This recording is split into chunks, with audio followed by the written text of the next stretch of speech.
기도하겠습니다. 살아계셔서 오늘 우리 가운데 역사하신 하나님 아버지, 감사와 찬양과 영광을 드립니다. 하나님 아버지, 4인 4색 충계 신방 부흥성회를 열게 하여 주시니 감사합니다.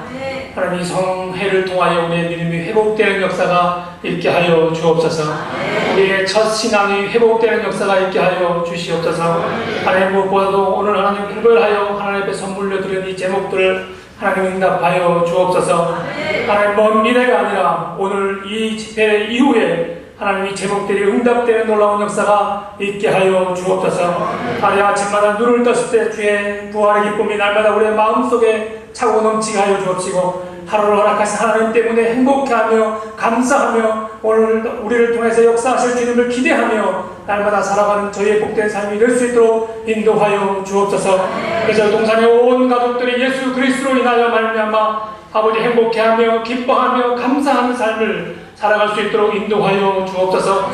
아버지, 날마다 일어날 때 우리의 인생이 무엇이냐 고민할 것이 아니라 하나님 우리와 함께 하심으로 말미암아 하나님 우리의 기쁨이 되어주고 소망이 되어주는 걸 믿고 살아가는 우리 복된 우리 동산의 식구들 될 수 있도록 역사하여 주옵소서. 아버지, 연약하고 부족한 자가 말씀을 들고 섰습니다. 아버지, 말씀하여 주시고 주의 성령께서 친히 주장하여 주셔서 우리 성도님들 마음속에 주의 말씀이 새겨지는 놀라운 역사가 있게 하여 주옵소서. 예수 그리스도의 이름으로 감사하며 기도하옵나이다. 아멘.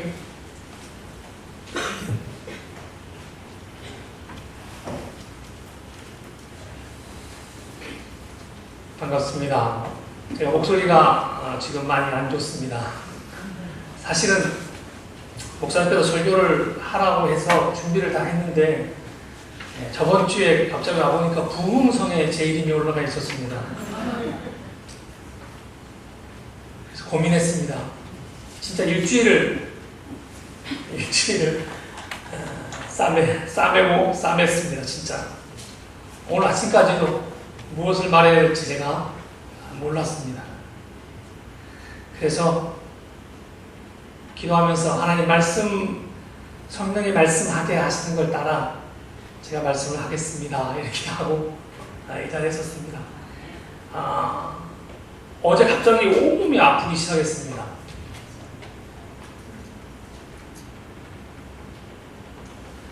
지금도 온몸이 아프고요. 왜 아픈지는 모르겠습니다. 갑자기 서 있으니까 배도 고프고. 제가 사실은 부흥성회를 처음입니다. 그 뒤에서 배가 고픈 이유는 여러분의 기도 제목을 제가 들으면서 제가 더 배가 고프고 어떻게 성회를 하나, 어떻게 해야 할까요? 그냥 기도하고 내려갈까요? 제가 뒤에 앉아서 생각을 해보니까 제가 만 16년을 사역을 했습니다. 제가 1997년 동산교회 교육전도사로 와서 빼고 선교사로만 만 16년, 17년 차가 되었더라고요. 17년 차 동안 하나님이 정말로 세밀하게 간섭해 주셨습니다. 제가 여태껏 설교하면서 한 번도 선교에 대한 설교를 하지 않았습니다. 그 이유는 혹시나 제가 설교하는 것이 담임 목사님 설교 방법, 전략과 제가 다를 수 있기 때문에 그랬습니다. 행여나 제가 잘못 설교해서 여러분이 헷갈려 할까봐, 힘들어 할까봐 제가 선교에 대한 설교는 거의 한 적이 없습니다. 그래서 오늘 혹시 제가 설교를 하는 가운데 혹시 담임 목사님과는 다른 부분이 있다 할지라도 너그러이 받아주셨으면 좋겠습니다. 구비구비 17년 동안 삶을 돌아보면 제 선교의 삶은 정말 거짓말 안 치고 하나님의 은혜였습니다. 여러분 아시는지 모르지만 CTS에서 저한테 연락이 왔습니다. 물론 담임 목사님도 연락이 왔고요. 제 사역을 찍고 싶다고 연락이 왔습니다. CTS에서. 제가 그 PD한테 단호하게 이야기했습니다. 제 사역이 아니기 때문에 찍을 수가 없다고. 만약 당신이 정말로 찍고 싶다면 저를 빼고 찍어달라고 했습니다. 여러분, 선교는 쇼가 아닙니다. 선교는 하나님이 우리에게 내려주신 본질이고 진리이고 명령이고 그 안에 아주 하나님이 고귀한 뜻이 담겨 있다라고 하는 사실입니다. 한 사람 한 사람을 하나님이 부르시고 세우신 거에는 하나님의 뜻이 있습니다. 여러분, 우리 각자 구원의 은혜를 베풀어 주시고 부활을 허락하신 하나님께서 저와 여러분에게 주신 사명이 언제 드러날까요? 여러분, 살고 안 사는 것은 저의 선택이지만 하나님 앞에 섰을 때 그 살고 안 살고의 책임은 하나님이 물으신다라고 하는 사실입니다. 그래서 그런 제안을 받았을 때에 정말입니다. 부끄러웠습니다. 제가 17년 동안 사역하면서 한 번도 제가 했다라고 고백할 수가 없는 놀라운 일이 제 사역 가운데 있었기 때문에 그렇습니다. 그랬더니 목사님한테 연락을 했더라고요. 최장 목사가 말을 안 들으니 목사님 좀 하라고. 제가 지금도 메일을 가지고 있습니다. 왜 그걸 담임 목사님한테 말씀을 드리냐고. 그러면 내가 할 것 같냐고. 사랑하는 여러분, 제가 고아원을 25명의 아이를 먹이고 재우고 입혔습니다. 그 한 달 동안 재우고 먹이고 입히는 돈이 어디에서 나왔을까요? 제가 한 아이 한 아이 바를 때마다 그 한 아이를 놓고 얼마나 기도했겠습니까? 내가 이 아이를 먹이고 입히는데 저한테는 돈이 없습니다. 하나님 어떻게 할까요? 그 아이가 우리 고아원에 와 있습니다. 이 아이는 에이즈가 걸린 아이입니다. 이 아이는 잘 먹어야 됩니다. 하나님께 저는 돈이 없습니다. 제가 그렇게 고백을 하고 나면 그날 저녁에 전화가 옵니다. 정말로 전화가 와서 성교사님 혹시 돈이 필요하세요? 예. 어떻게 하셨어요? 그분이 저한테 한 얘기가 그거였습니다. 제가 기도하는데 제가 자꾸 생각이 난다는 겁니다. 그래서 무슨 일이나 싶어서 전화를 했습니다. 전화를 했다는 겁니다. 그래서 제가 그랬어요. 사실은 한 아이가 왔다. 근데 이 아이에 대해서 대책이 없다. 우리가 기도하고 있다. 그러면 그분이 얼마가 필요한데요? 5만 원입니다. 제가 할게요. 그렇게 해서 25명을 받았습니다. 여러분, 에이즈 고아원 할 때 저는 하기 싫었습니다. 제가 에이즈 걸린 아이를 매일매일 본다는 것도 힘들고 그 아이 죽는 거가 저에게는 너무나 힘들었습니다. 제가 키우던 아이가 죽어가는 것을 봐야 한다는 것이 싫었고 이 애들을 내가 화장시키는 것도 싫었습니다. 그래서 제가 거부했습니다. 그 에이즈 사역도 제가 원해서 한 게 아니었습니다. 제가 클리닉에 갔을 때 한번 들었을 겁니다. 그 노모가 와서 내 조카, 나 죽으면 이 아이를 어떻게 하냐는 거죠. 그래서 하나님 저에게 말씀하신 것이 있었습니다. 제가 하겠습니다. 제가 책임질 테니까 걱정하지 마세요. 그게 제 올무가 되었습니다. 그리고 에이즈 사역을 시작했습니다. 에이즈 걸린 아이를 받기 싫어서 안 했습니다. 계속적으로 그 아이를 볼 때마다 저 안에 부담이 오는데 안 했습니다. 그리고 제가 안신년으로 미국을 갔습니다. 미국 가서 기도하는데 계속 그 부담이 오는 겁니다. 안 했습니다. 거부했습니다. 그럴 때 황성주 박사님 그 생수인가요? 생식 거기서 연락이 왔습니다. 저한테 에이즈 걸린 아이들을 돌볼 고아원 기금을 대주겠다는 거였습니다. 장소료, 먹을 것 다 대주겠다는 거였습니다. 여러분이 저였다면 어떻게 하겠습니까? 안 하려고 버티고 버텼는데 마지막에는 하나님이 다 준비해놓고 하라는 거였습니다. 제가 미국에 있는데 인도에 있는 것도 아니었습니다. 그래서 진짜 미국에서 전화했습니다. 사역자한테. 야, 해야겠다. 그래서 시작된 것이 에이즈 걸린 고아원 아이들이었습니다. 17년을 살았다 가운데 한 번도 제가 물질의 어려움으로 인해서 사역을 못했다라는 것이 없었습니다. 제가 인도네시아를 갔습니다. 언어 연수비가 900만 원 들었습니다. 교회가 한 학기 재정을 지원해 주셔서 한 학기를 공부했습니다. 두 번째 학기에 접어들었는데 돈이 없는 겁니다. 할 수가 없어요. 그래서 제가 기도 편지를 썼습니다. 한 학기가 잘 맞춰주고 두 번째 학기에 등록금을 위해서 기도합니다. 여러분, 제 동기가 안식년으로 미국에 가 있습니다. 미국에서 집에서 가정예배 드리고 있습니다. 장소가 없어서 못 구해서. 제가 기독교에 있었는데 그날 제가 저녁에 다 일제히 보냈는데 그 다음날 아침에 미국에서 연락이 왔습니다. 제 동기 선교사가 뭐라고 하냐면, 선교사님, 제가 기독교인들이 있는데 자기가 전세를 구하려고, 아니 렌트를 하려고, 집을, 교회를 구하려고 돈을, 헌금을 걷었다는 겁니다. 근데 내 기독편지를 읽고 이 돈이 선교사님 것 같습니다. 그러면 예배당이 없어서 집에서 예배드리고 성도들이 10명도 안 모이는 작은 교회가 저한테 등록금을 대겠다고 하는 거예요. 제가 받기 싫었습니다. 나는 그 친구의 삶을 누구보다도 잘 알기 때문에 그렇습니다. 근데 그 친구가 보내와서 두 번째 학기에 등록을 했습니다. 세 번째 학기는 어떻게 했을까요? 세 번째 학기는 아내하고 고민하면서 결정하는 것이 있습니다. 쓰지 말자.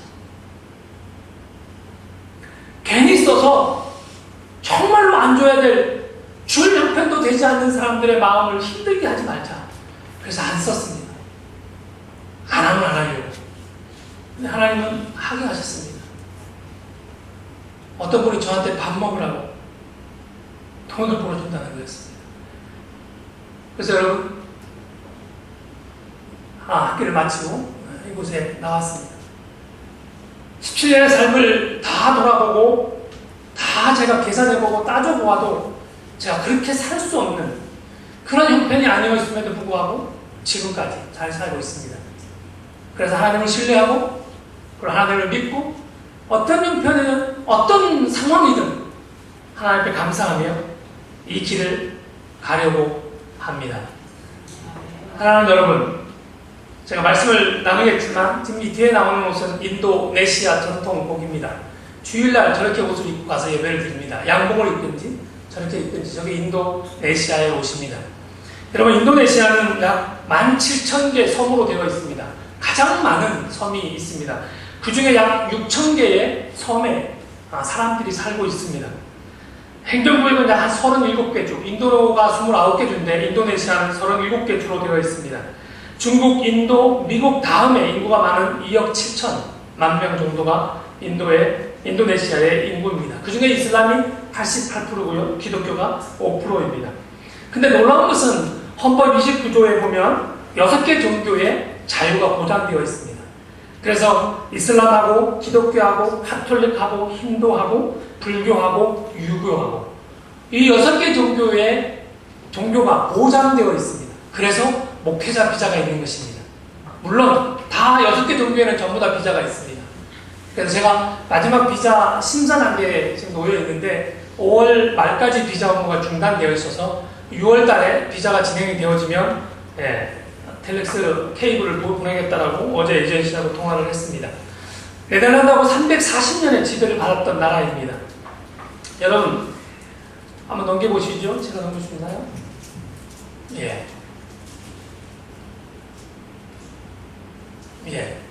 인도네시아를 여러분이 보시면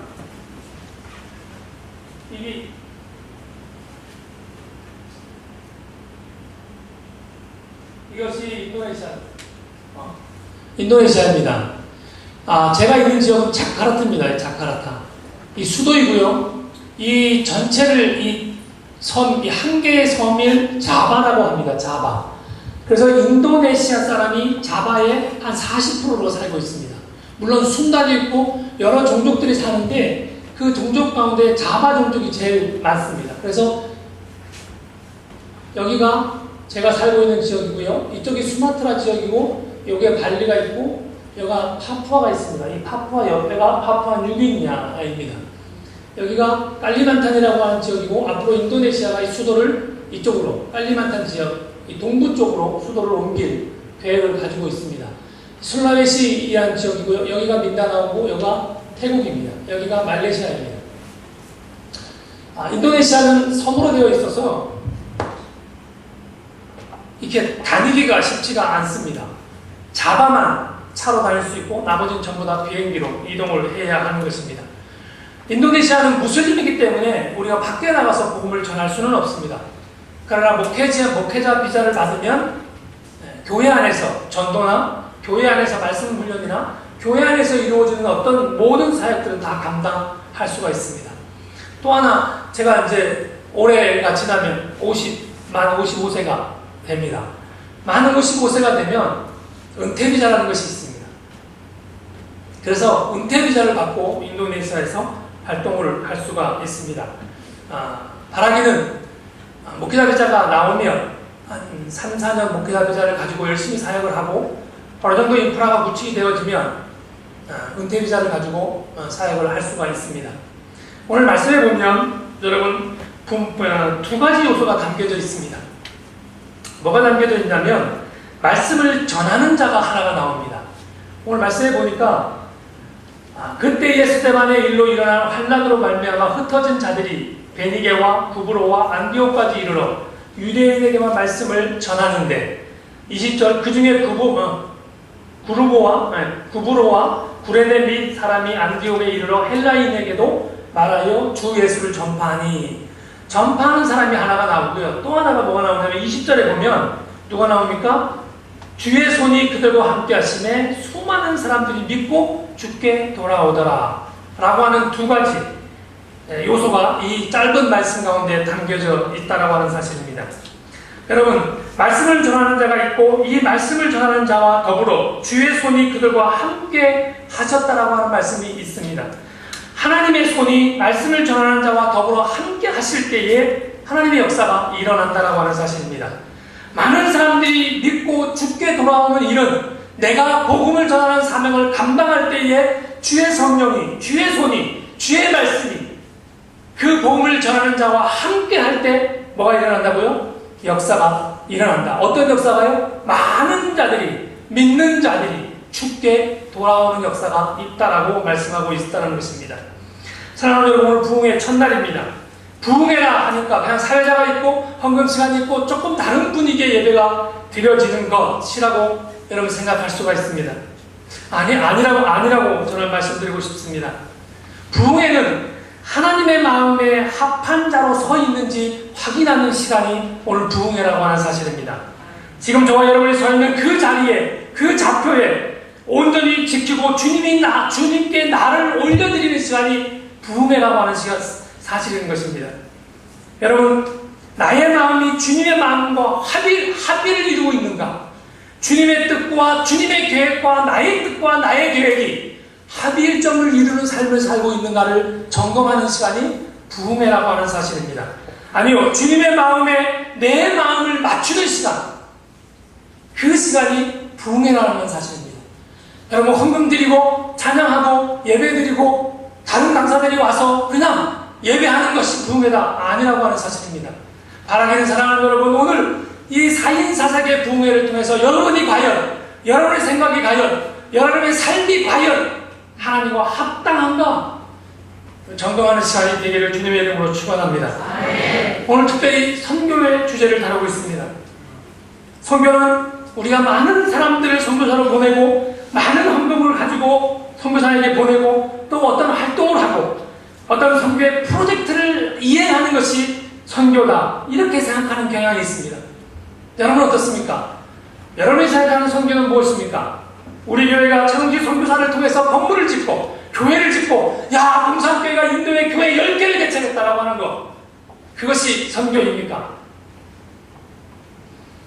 대부분의 교회들은 그렇게 생각을 한다라고 하는 사실입니다. 선교는 그냥 해외에 나가서 그냥 사는 사람을 도와주는 선교가 아니라고 하는 사실입니다. 사랑하는 여러분, 이 사람은 윌리엄 캐리입니다. 1793년, 지금부터 200년 전에 인도의 선교사였습니다. 여러분, 놀라운 수많은 일들을 많이 했습니다. 수많은 멋있는 말들도 많이 남겼습니다. 하나님으로부터 위대한 일을 기대하라, 하나님을 위하여 위대한 일을 시도하라, 이런 이야기를 남겼던 사람입니다. 지금도 모든 선교사들이 이야기하기를 윌리엄 캐리를 이야기하고 있습니다. 그러나 여러분, 200년이 지난 지금 인도의 땅에 과연 윌리엄 캐리의 발자국이 얼마나 남아있을까요? 물론 이분은 영국군이 들어올 때 함께 들어왔고 제왕적인 선교를 했고 돈 선교를 했고 수많은 사회의 악들을 고치는 일들을 했습니다. 그러나 여러분, 인도 안에 살고 있는 수많은 선교사들의 평가는 다르다라고 하는 사실입니다. 왜일까요?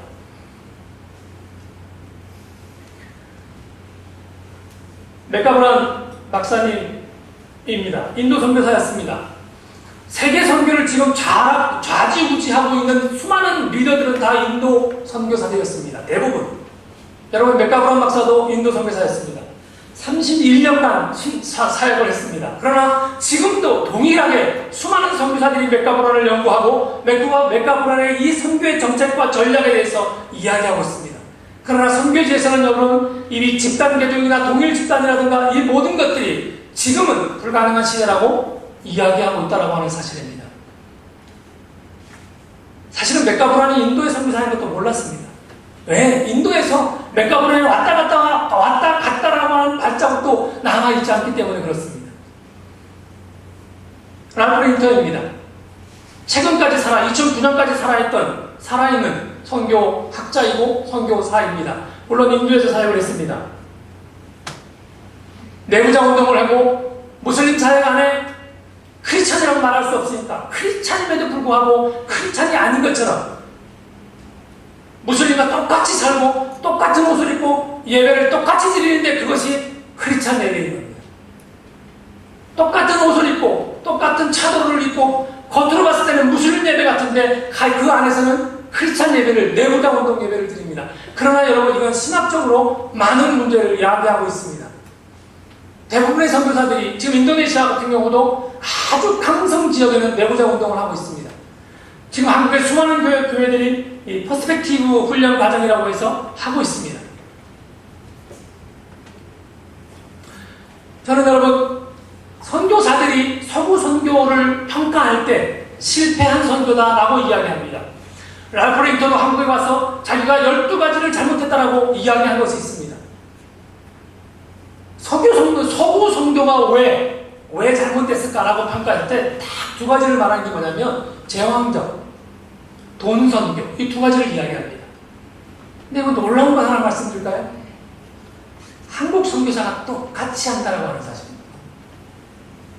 틀렸다라고 말을 하고 실패했다고 말을 하고 저도 실패했다고 말을 하는데 동일하게 지금 우리 GMS 2,575명, 가정부는 1,470가정,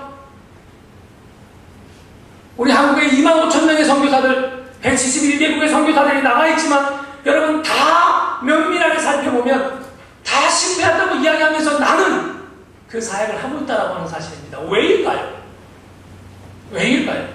왜 특별히 한국 선교사들이 선교지 가서 제왕적으로 살까요? 돈 하나 들면 모이는 것, 건물 지어주면 모이는 것. 여러분, 이 선교 쉬운 선교입니다.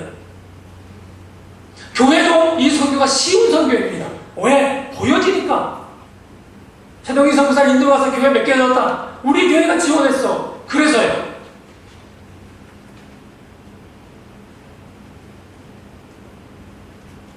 인도의 수많은 선교사들이 추방당하면서 인도의 교회 건물들이, 억 단위의 건물들이 다 지금 갈 바를 알지 못하고 있습니다. 선교사는 추방당하여 네팔에 가 있고, 선교사는 추방당하여 대만에 가 있고, 그 건물들은 누가 관리하느냐? 여러분, 전 총회장 목사님, 이승희 목사님 교회가 델리에서 1억 8천만 원짜리 건물을 지었습니다. 쫙하게 3층으로 예쁘게. 정원차마다 추방당했습니다. 그거를 관리할 수 있는 사역자도 없는데도 불구하고 건물을 지었습니다. 이승희 목사님은 말씀할 수 있습니다. 우리 교회가 인도에 건물 졌다고. 그래서요.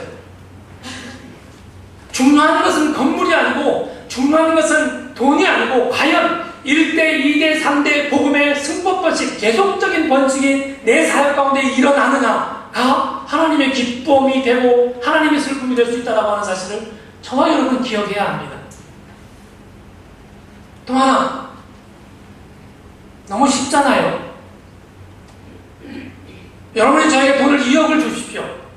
교회 20개 질 수 있습니다. 쉽습니다. 저는 돈만 들고 가서 지면 되잖아요. 그죠? 제가 발로 쭉쭉쭉쭉 10발 걸고 5발 걸고 10발 걸어서 요렇게 벽다 걸어서 교회 쉴 수 있습니다.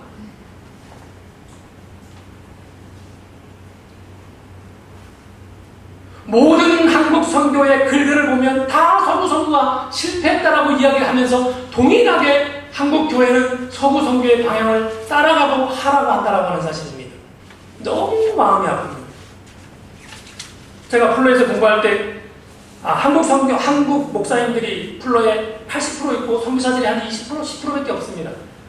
어느 목사님이 저한테 제안을 했습니다. 선교사님, 왜요? 자기가 한국 가면 담임 목사가 될 것이고 교회 목회를 할 것인데 어떻게 선교를 바르게 할 수 있는지를 알려달래요. 그래서 세미나를 만들대요. 그래서 선교사들만 이 강단에 2명씩, 한 달에 2명씩 세워서 한 주에 2명씩 세워서 선교가 어떤 건지를 이야기하겠습니다. 제가 2달을 하고 그거 안 했습니다. 왜 하는지 아십니까?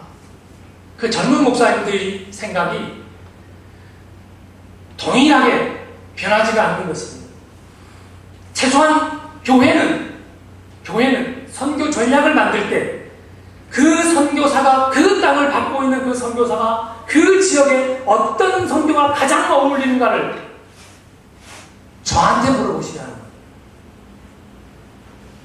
최소한 교회는 선교사가 바라보는 그 눈으로 선교사가 바라보는 그 지역의 컨텍스트 상황을 가장 잘 알고 있기 때문에 물어보시고 어떤 사역이 가장 효과적이고 어떤 사역이 가장 영혼 구원에 효과적인가를 물어봐서 함께 전략을 만들어야만 저는 바른 선교의 길을 갈 수 있다라고 확신하는 사람 가운데 하나입니다.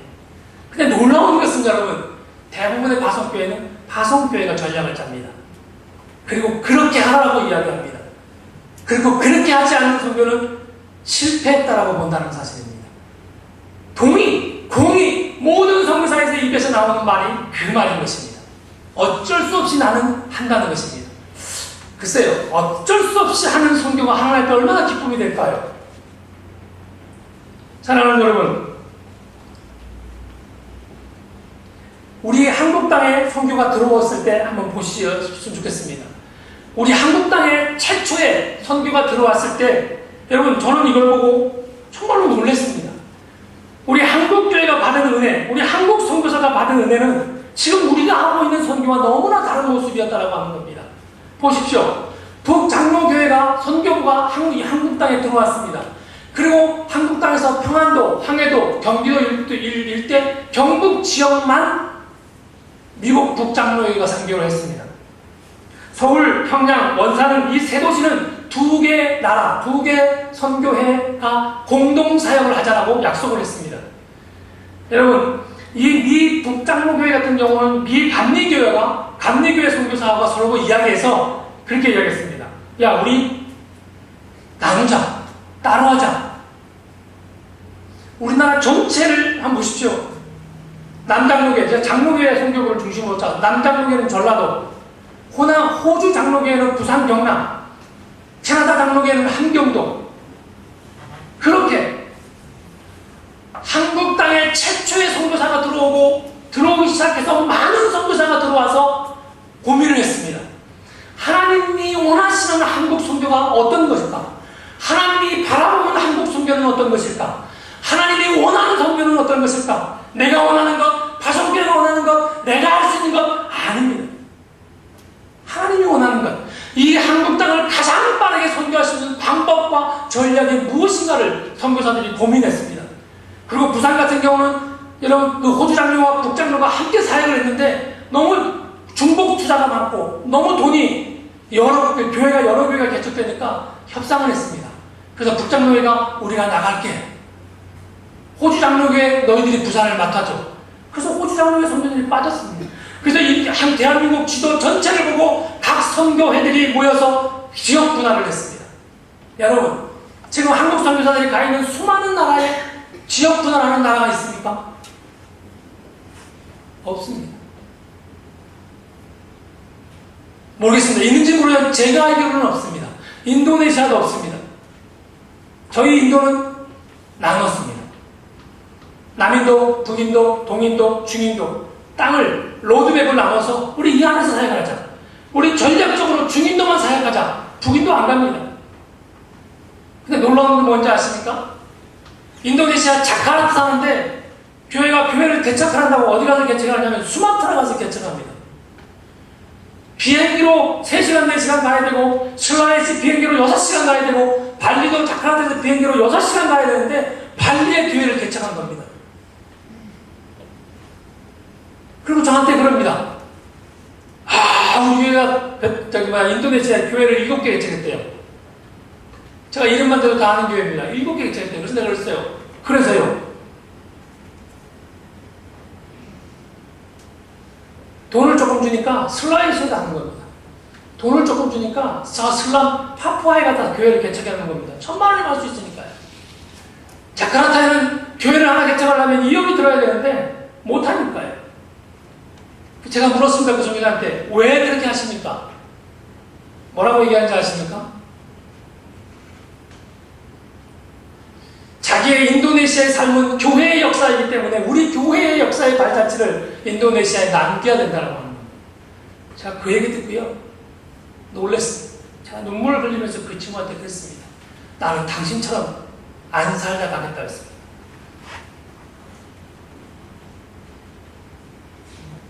여러분 7시간 거리에 교회를 져서 비행기로 져놓고 교회 하나 져주는 것이 무슨 의미가 있습니까? 그 교회에서 복음 사역이 일어나는지, 그 교회에서 예배가 드려지는지, 그 교회에서 영혼 구원의 열정이 있는지, 그 목사가 바른 삶을 살고 있는지 아무것도 점검할 수가 없습니다. 단 교회만 정하고 있습니다. 인도에 교회 져놓고 사람들이 가지 않아서 잔디밭이 무성한 교회들이 있습니다. 사랑하는 여러분, 저는 한국 땅의 선교사들이 들어갈 때 이런 고민을 했습니다. 자전입니다. 한 사람을 그리스도에게 인도하면 그를 떠나지 말고 끝까지 붙들어 개인 전도하는 일꾼으로 만드는 것. 이게 자전입니다. 한국 땅에 들어왔던 수많은 선교사들, 죽어간 수많은 선교사들이 죽어가면서 저 지켰던 자전.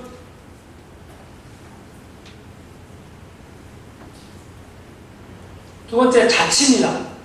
자치는 뭡니까? 교회 운영과 기구 조직은 그 교회가 감당할 수 있는 범위 안에서 계획하고 실천하자인 겁니다. 그 다음에 자립. 교회에서 전도와 재정을 감당할 만한 사람이 나오면 교회 지도자로 육성을 하고 교회에서 교인들 자신의 힘으로 교회를 건축하도록 인도하며 예배당의 양식은 가능한 한 토착적인 형태로 교회를 짓는다. 여러분 이것이 우리 한국 땅에 들어온 선교사들이, 선교단체들이 우리 한국에서만큼은 싸우지 말자, 우리 한국에서만큼은 자립교회를 만들자 라고 하는 것입니다. 여러분 외국 선교사들이 세운 교회가 한국 땅에 얼마나 있겠습니까? 많지 않습니다. 여러분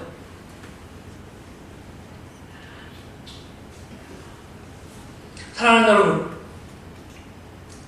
영혼을 구원하고 예배를 드리고 건물이 필요하면 그때 짓는 것이 교회입니다.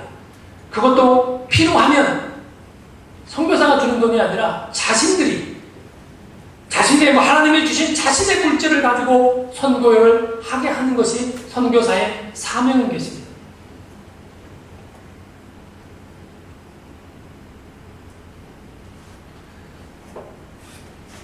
현대선교의 흐름입니다. 여러분 한번 자세히 보십시오. 제가 딱 2가지 말씀드렸습니다. 1910년도 여기 보면 66%가 이 남아이럴 거야. 북쪽 아메리카의 크리스찬들이 66%였습니다. 그리고 라틴 아메리카, 그러니까 남쪽의 아메리카 크리스찬 수가 12%밖에 되지 않습니다. 근데 더 놀라운 거는 한번 보시겠습니다. 2010년도에 한번 보세요. 이 크리스찬 인구가 이 남방부로 내려옵니다. 전부 다 크리스찬들이. 심지어 온난화 현상으로 아프리카에 있는 사람들이 유럽 쪽으로 빠져서 앞으로 거의 60% 이상이 살 거라고 보는 선교학자들도 있습니다.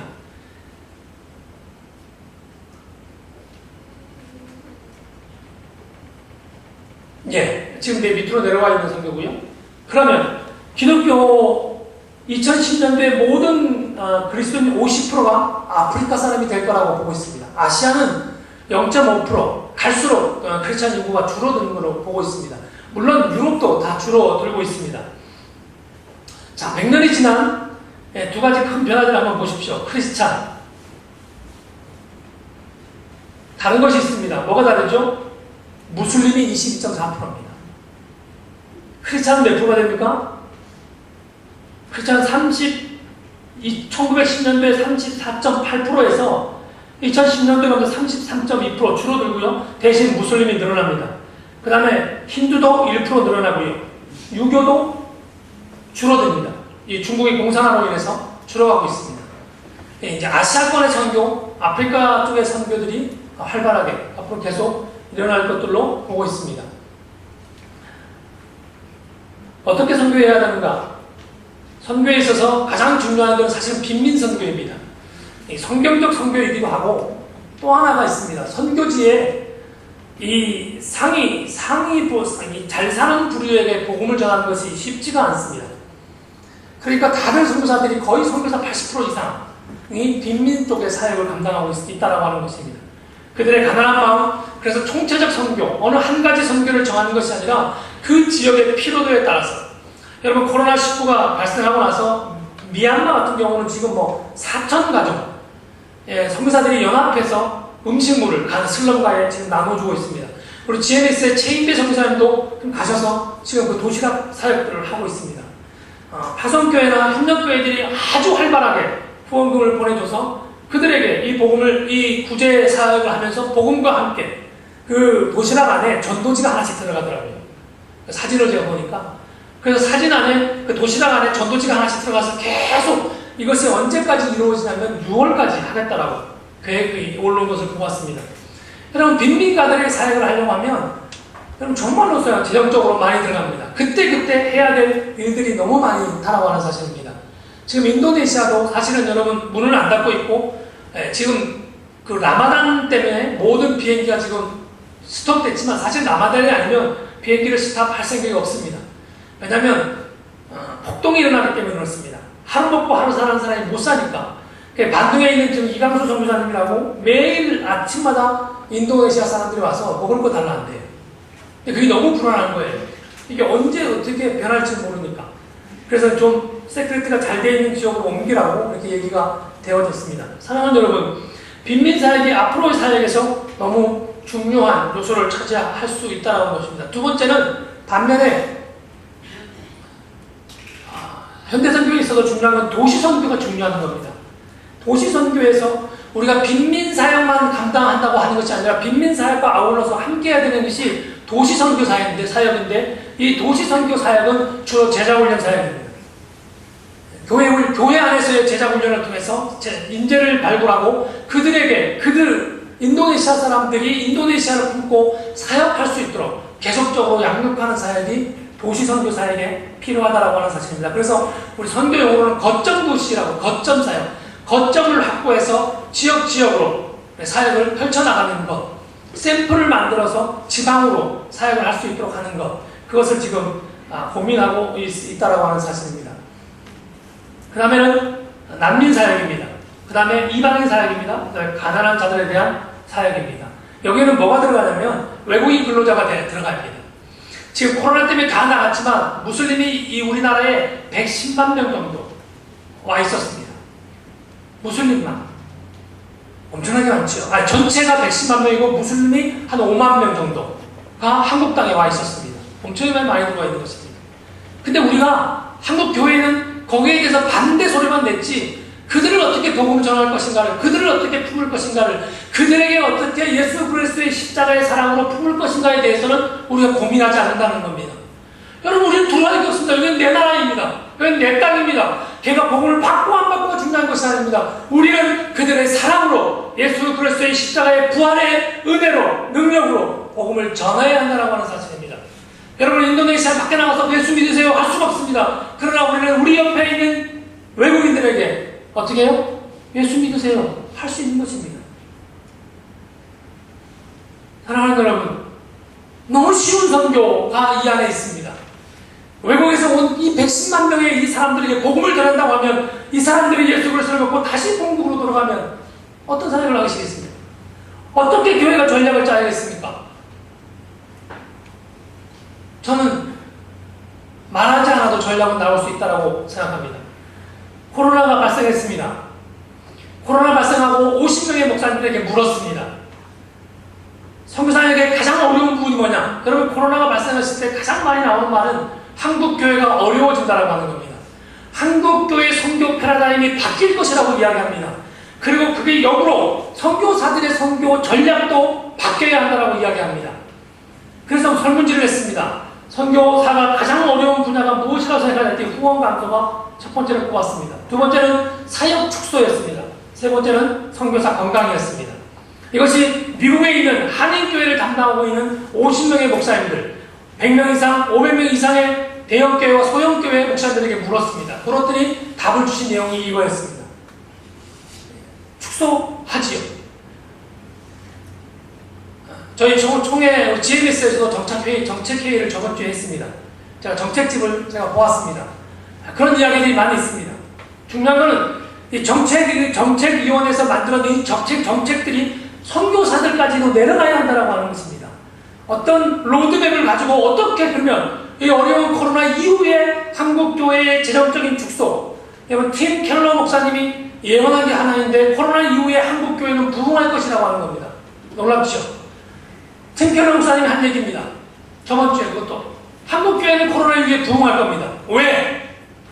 죽음을 맛보았기 때문에, 공포를 맛보았기 때문에 그렇다는 것입니다. 그런데 아이러니하게 헌금은 줄어들 거라고 하는 겁니다.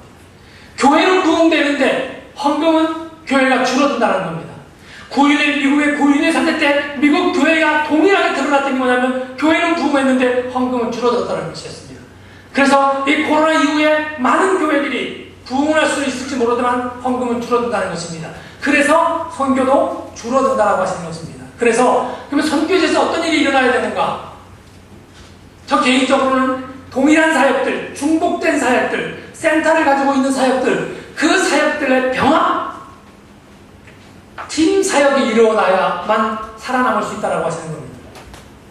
저에게 오는 후원금으로 제가 할 수 없습니다. 이미 있는 건물들을 쓰도록 가지고 있는 돈들을 함께 나누어서 사역을 감당할 때 코로나 이후에 사역에서 살아남을 수 있다고 하는 사실입니다. 두 번째 물었습니다. 코로나 이후에 선교사 후원비에 대한 정책의 변화가 그럼 당신 교회는 있겠냐고 물었습니다. 그때 목사님들이 하시는 말씀이 자기 교회는 정상적으로 계속 후원하겠다라고 하는 게 70%였습니다. 그리고 후원을 감소하겠다, 후원을 좀 줄이겠다라고 하는 게 27.7%였습니다. 또 하나는 어려운 선교사를 찾아서 후원하겠다라는 사람도 한 2.1%가 되었습니다. 코로나 이후에 교회가 선교사를 후원해야 될 이유가 뭐냐는 겁니다.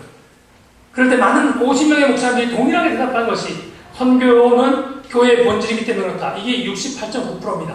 이 세 개가 서로 돌아갑니다. 또 하나는 뭐냐면 후원 선교사도 우리 교회의 사역자이기 때문에 우리는 계속 선교를 해야겠다는 게 8.9%였습니다. 그 다음에 성도들이 선교에 참여, 성도의 사명이기 때문에 계속 후원을 하겠다는 게 8.9%, 그리고 선교지 사역을 계속 지속하겠다는 것이 13%. 많지는 않습니다. 근데 이것이 3, 4, 1, 2, 3, 4로 이렇게 돌아가는 것을 저희가 조사해 보았습니다.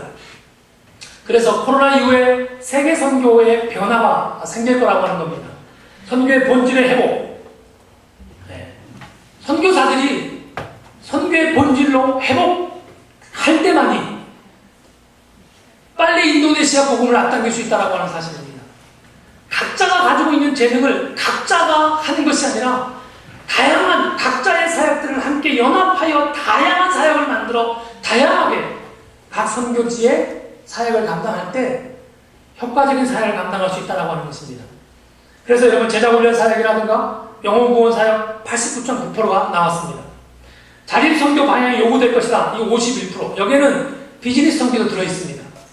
재미있는 사람은 비즈니스 선교를 해야 된다고 하는 퍼센테이지가 나와 있습니다.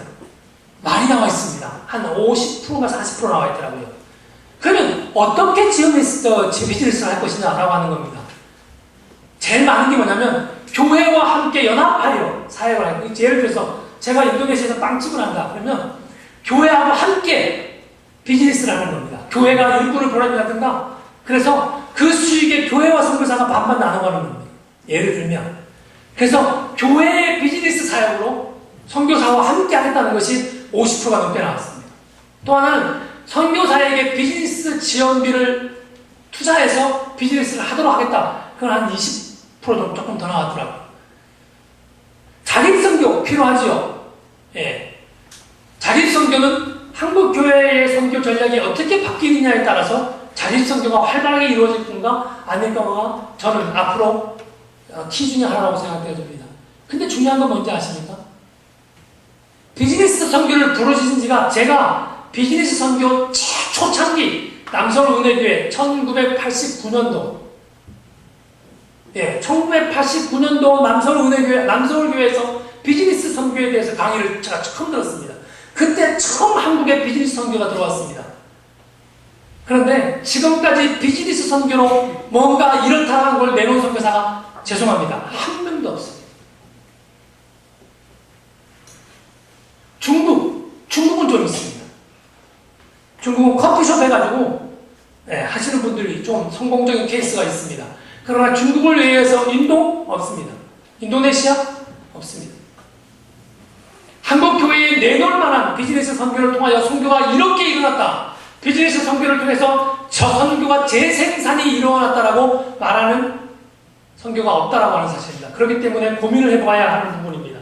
하나님 나라를 섬기는 교회 간의 협력 선교장이 마련될 것이다. 파송교회, 후원교회 사역, 상호 협조할 수 있는 기회가 될 것이다 라고 목사님들이 했습니다. 그러면 선교사의 어려움은 아까 얘기한 것 제작적 음악물 사용 문제, 또 하나는 코로나 이후에 자국 중심 비즈니스로 바뀝니다.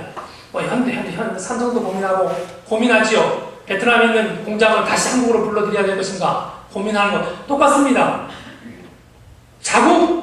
지금 한국에 들어와 있는 모든 불법 체류자들이 거의 다 나갔습니다. 그 나라가 거부한 사람들 빼고는 지금은 거의 없다고 보면, 이제 앞으로 코로나 이후에 들어올 사람이 몇 명 우리나라가 비자를 줄 것이냐, 그거는 미지수라는 겁니다. 과연 비자를 얼마나 줄 것이냐 해서 비자의 어려움과 또 하나는 체류의 어려움을 해서 비거주 사역이 더 많이 발생할 것이라고 코로나 이후에 선교 전문가들은 보고 있다고 하는 사실입니다. 10분만 말씀으로 좀 하겠습니다. 제가 고민하는 부분들이. 사랑하는 여러분, 제가 군대에서 337GP, 338GP, 철원에서 북한 아침리 마을을 바라보면서 28개월 군생활을 했습니다. 놀라운 얘기 다 아시는 겁니다. 군대 갔다 오면. 제 앞에는 크로마, 맞습니까? 크로마? 이게 뭡니까? 크로바. 이게 터지는 거, 누르면 터지는 겁니다. 예? 크레모아. 제 앞에는 크레모아가 있습니다. 만약에 저기 오면 먼저 누르고 던지고 쏩니다. 꽤 오래 지났는데 외우지 않습니까? 얼마나 많이 외웠으면. 무조건 오면 누릅니다. 그러면 사람이 터지면서 몸이 다칩니다. 그리고 던져요. 수류탄 2발이 저 초소에는 있습니다. 던지는 겁니다. 2발을. 그 다음에 쏘는 겁니다. 제가 총알을 82발을 가지고 있습니다. 무조건 사격을 합니다. 앞에 고양이가 나타나도, 앞에 사슴이 나타나도 보이지 않기 때문에 무조건 사격을 하고 아침에 해가 뜨면 뭐가 죽었는지를 확인을 하는 겁니다. 근데 여러분, 제가 28개월 동안 군생활할 때 제가 전방을 북한군을 내려올 것을 보고 있었겠습니까? 뒤돌아서 있었겠습니까? 남자들은 아시죠? 제가 뒤돌아서 있었습니다. 이유가 뭔지 아십니까? 북한군은 내려오지 않을 것이고 뒤에서 오는 사니마사, 중대장, 소대장, 연대장, 심지어 사단장들까지도 오지 않습니까? 오면 제 이름을 이야기하고 제 아침이마을은 맥도각도 있고 크로마는 맥도각도 있고 수류탄은 2발이 있고 이걸 어떻게 조치를 해야 되는 걸 이야기를 하고 있는 것입니다. 이 얘기를 왜 하는지 아십니까? 선교는 선교사가 선교지를 보고 사역을 해야 되는 것입니다. 선교사가 선교지를 보지 않고 파송교회를 보고 사역을 한다면 그 선교는 망하는 선교입니다. 어떻게 생각하십니까? 파송교회가 어떤 선교를 요구하냐에 따라서 다 선교사는 할 수 있습니다. 선교사는 다재다능하거든요. 할 수 있습니다. 그러나 여러분 고민하셔야 됩니다. 21세기 선교, 어떤 선교가 과연 바른 선교인가? 어떻게 선교지의 상황을 선교사가 보고 고민하고 기도하는 제목들을 교회가 함께 기도하고 함께 고민하고 한 영혼이 돌아올 때 교회가 그 한 영혼 때문에 기뻐하고 한 영혼이 재자훈련되어져서 또 다른 재생산의 역사를 발휘할 때 그 선교사의 기쁨이 파송교회의 기쁨이 되을 때 파송교회의 부흥의 역사가 일어난다고 저는 믿습니다. 파송교회가 선교의 역사가 일어난다고 저는 믿습니다. 파송교회가 선교사에게 파송교회를 바라보게 한다면 그게 슬픔입니다. 사랑하는 여러분, 어떤 선교를 선택하고 싶습니까? 사랑하는 여러분, 선교라는 말 속에, 선교라는 용어 속에는 하나님의 마음이 담겨져 있습니다. 하나님의 명령이 그 안에 있습니다.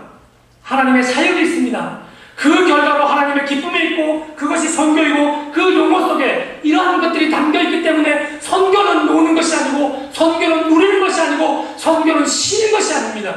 선교는 선교사가 끊임없이 선교지를 향하여 아픔을 가지고 그리스도의 십자가의 사랑을 가지고 어떻게 살아내는 것이 하나님의 기쁨이 될까 고민케 하는 것이고 파송교회는 그 고민하는 선교사에게 힘이 되어주고 능력이 되어주고 격려가 되어주고 위로가 되어주고 그 선교사가 보는 그 창을 가지고 함께 고민하는 것이 저는 선교라고 믿습니다. 파송 선교사만 선교지를 향하여 바라볼 때 그 선교는 얼마나 외롭겠습니까? 그 선교는 얼마나 힘들겠습니까? 파송교회를 바라보게 하는 그 선교사의 삶은 얼마나 비참하겠습니까? 내가 하나님의 부름을 받고 인도네시아를 갔는데 내가 하나님의 부름을 받고 인도 땅에 인도 영혼을 보고 갔는데 저로 하여금 선교 파송교회를 보게 한다면 그것이 어찌 선교를 할 수 있겠습니까? 선교는 하나님과 하나 되는 것입니다. 선교는 하나님과 함께 결속되는 것입니다. 선교는 하나님의 부활의 기쁨을 가지고 그 부활의 기쁨을 모르는 자들에게 나누는 것이 선교인 것입니다. 하나님의 마음은 어떤 마음입니까? 사랑하는 여러분, 에덴 동산에서 인간의 죄를 범한 이후에 타락한 심령, 타락한 영혼, 구원하려고 작정하신 그 하나님의 마음, 죽을 수밖에 없는 그를 살리시고 그를 영원한 기쁨, 영원한 나라로 인도하고자 하는 그 하나님의 계획, 그 하나님의 마음이 오늘 저와 여러분 가운데 있는 것이 아니겠습니까? 여러분에게 그 마음이 있다면 여러분 이웃을 향하여 복을 전할 것이고 저에게 그 마음이 있다면 인도네시아 영혼들을 향하여 복음을 나눌 것이라고 하는 사실입니다. 파송교회가 고민하고 기도해야 될 것이 무엇이냐? 선교사가 변질되지 않도록 기도해야 됩니다. 선교사가 인도네시아의 땅을 각 세계의 열방을 향하여 진실하게 하나님의 명령을 시행할 수 있도록 변질되지 않도록 끊임없이 어떤 선교를 하는지 끊임없이 무엇을 보고 있는지 끊임없이 어떤 영혼들을 만나고 있는지 그것들을 함께 점검하고 함께 기도할 때 여러분 한국교회는 선교의 역사가 다시 불을 일어날 줄 믿습니다. 개인 단위로 복음이 확장되지만 민족 단위로도 백성 단위로도 종족 단위로도 복음이 확장되도록 하는 것, 저는 그것이 하나님의 마음이라고 믿습니다. 저는 그것이 하나님의 선교의 계획이라고 믿습니다. 저는 그것이 하나님이 선교사를 통해서 실행하고 싶은 하나님의 뜻이라고 저는 확신합니다. 사랑하는 여러분, 저는 오늘 제목이 흩어지는 교회고 모이는 교회입니다. 오늘 두 가지가 이 속에 다 담겨져 있습니다. 제가 다 한 그림으로 볼 수 있도록 만들어놨습니다. 주님이 하나님의 백성들을 세상으로부터 부르셨습니다. 그리고 모이는 교회를 만들어졌습니다. 오늘 동산교회입니다. 이 모이는 교회를 통해서 함께 예배드리고 함께 주의 이름을 높이고 함께 경배하고 하나님의 뜻이 무엇인지 분별하여 이 땅 가운데 복음이 편만하게 증거하도록 하는 것, 그것이 모이는 교회의 사명입니다. 여러분 그렇습니까? 그렇다면 동시에 흩어지는 교회는 어떤 모습입니까? 흩어지는 교회는 세상을 향하여 이웃을 향하여 열방을 향하여 나가도록 하는 것. 모이는 교회가 주일날 이루어진다라고 하면 흩어지는 교회는 사명자로 전도자로 흩어져서 사역을 하며 살아가는 그런 교회의 모습이 흩어지는 교회의 모습일 것입니다. 저는 흩어지는 교회의 교인으로서, 흩어지는 교회의 성도로서, 하나님의 사람으로서 저는 인도네시아에 가 있습니다. 여러분 오늘 주일날 모여서 함께 예배하고 감격하고 끝나면 다시 여러분도 흩어지는 교회의 사명을 감당해야만이 교회가 부흥할 수 있다는 사실을 믿으시길 바랍니다. 여러분이 침묵하시면, 여러분이 하나님의 경험을 나누지 않으시면, 여러분이 사랑의 짐을, 하나님의 부활하심을, 예수 그리스도가 이 땅에 오심을 여러분의 입으로 나누지 않는다면 어느 누가 듣고 교회에 올 수 있겠습니까? 사랑하는 여러분, 이 두 가지의 모습이 잘 균형을 갖출 때 이 교회는 선교적 교회라 말할 수 있는 것입니다. 이 두 가지, 흩어지는 교회, 모이는 교회가 잘 밸런스를 맞춰서 교회가 나아갈 때에 그 교회를 보고 건강한 교회라고 이야기하는 것입니다. 사랑하는 여러분, 우리 교회가 건강한 교회입니까? 여러분 스스로가 평가해보고 판단해볼 수 있을 것입니다. 오늘날 우리 한국교회는 한국 사회 속에서 흩어지는 교회가 위축되어져 가고 있습니다. 그렇지 않습니까? 예수 믿는 사람들의 삶이 본보기가 되어지지 못해서 예수 예자도 말하지 못하고 있는 가슴앓이 하고 있는 여러분 아니십니까? 그러나 여러분, 우리 하나 이 말씀 가운데 봐야 될 것이 하나 있습니다. 여러분, 베드로가 복음을 전할 때 3,000명, 5,000명이 모였다고 성경은 말하고 있습니다. 그런데 놀라운 것은 하나님이 그 5,000명, 3,000명이 모인 사람들을 가지고 복음을 전하지 않았습니다. 오히려 스데반이 죽은 것을 주님께서 허락하셨다라고 사도행전에 말씀하고 있습니다. 왜일까요? 더 놀라운 것은 그 박해로, 스데반 이후에 박해로 말미암아 다 뿔뿔이 흩어졌던 사람들이, 뿔뿔이 흩어졌다는 사람 뜻이 뭡니까? 힘이 없다는 겁니다. 그럼에도 불구하고 그 뿔뿔이 흩어진 사람들을 통하여 복음이 어떻게 전해졌습니까? 계속 나중에 이방인에까지 복음이 증거된 역사가 성경에 기록되어 있지 않습니까? 사랑하는 여러분, 예수님을 믿고 가두고 때리고 핍박하는 것들을 주님이 보시면서 그 흩어지는 사람들을 통해서 하나님이 역사하고 있습니다. 펄펄 끓는 가마 속에 들어가 순교하는 이야기도 있습니다. 사자 짐승 앞에서 예수 그리스도의 믿음을 포기하지 않는 사람도 있었습니다. 교회에서 돈을 주고, 교회에서 먹을 것을 주고, 편안한 시설을 제공하고 좋은 것으로 사람을 끌어들이는 것이 저는 아니라고 확신합니다. 예수 그리스도를 믿는 믿음, 예수 그리스도의 이름, 우리와 함께 하시는 성령님의 담대한 능력으로 말미암아 교회는 부흥한다라고 하는 사실입니다. 교회가 아무리 좋아도 사랑하는 여러분, 그곳에 성령이 역사하지 않으시면, 그곳에 예수 그리스도의 이름을 우리가 신뢰하지 아니하시면, 그곳에 우리가 부활하신 주님을 자랑하지 아니하면 여러분, 해칠한 무덤과 같을 것이라고 성경은 오늘 말씀해주고 있다고 하는 사실입니다. 사랑하는 여러분, 환경이 우리의 삶을, 우리의 신앙을 흔들 수 없음을 여러분 기억하십시오. 세상은 교회를 욕할 수 있고 세상은 교회를 위협할 수 있습니다. 그러나 그때 저와 여러분은 살아계신 그 하나님의 십자가의 사랑을 가슴에 새긴다면, 오늘 그리스도와 나와 함께 하신다는 확실한 믿음만 갖고 있다면 무엇이 필요하겠습니까? 저는 세상을 바꾸시는 하나님을 저는 믿습니다. 한 영혼의 운명을 바꾸시는 저는 하나님을 믿습니다. 죽은 영혼을 살리시는 하나님의 능력을 저는 믿습니다.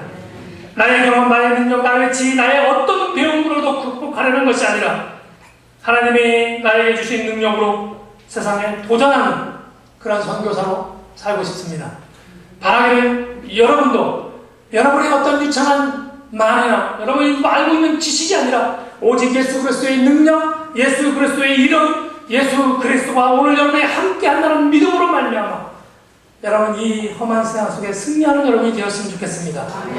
여러분, 부흥회가 시작되었습니다. 저는 날마다 저는 하나님 앞에 쓸 것을 그리고 살고 있습니다.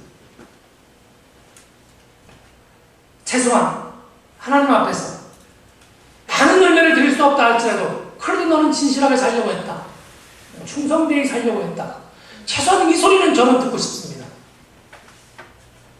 교회가 새로운 동산 목사님 오셔서 멋있게 사역들을 계획하고 나갈 줄 믿습니다. 그렇다면 교회 선교도 선교사와 함께 연합하여 아름답게 사역을 감당하는 저희 교회가 되었으면 좋겠습니다.